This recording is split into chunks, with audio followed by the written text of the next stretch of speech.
Yes, Kirby, napanatili ni Bagyong Igme ang kanyang lakas habang bumilis ang pagkilos nito pahilagang silangan. Kaninang alas 10 ng umaga ay namataan ang sentro ng bagyo sa 285 kilometers sa hilaga ng Pasco, Batanes. At sa inilabas nga na weather bulletin ng Pag-asa, taglay nito ang lakas ng hangin na 120 kilometers per hour malapit sa gitna at pagbugso nga abot sa 150 kilometers per hour.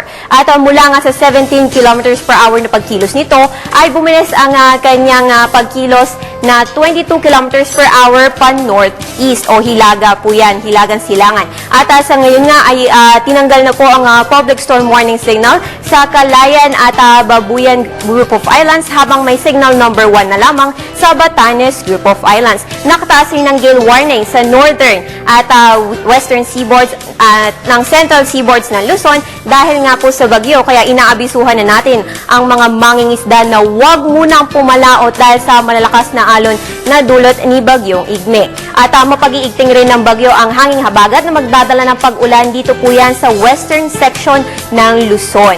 At sa ngayon nga, inaasahan naman na makalalabas ng PAR si Igme mamayang gabi o bukas ng umaga. Samantala sa lagay ng panahon natin ngayong araw, generally maganda po ang panahon natin sa buong bansa maliban na lamang dito sa northern Luzon na apektado ng bagyo at sa western na section nga po ng Luzon dahil nga sa hanging habagat. Ang Visayas at Mindanao naman ay makakaranas lang ng isolated rain showers or thunderstorms. Ang Metro Manila, maganda pa rin po ang panahon natin pero asahan na rin ang ilang pag-ulan, hindi naman po yan katagalan at hindi kalakasan, especially mamayang hapon o gabi. At yan ang pinaka-latest sa lagay ng ating panahon para sa Telebisyon ng Bayan, April and Nerio.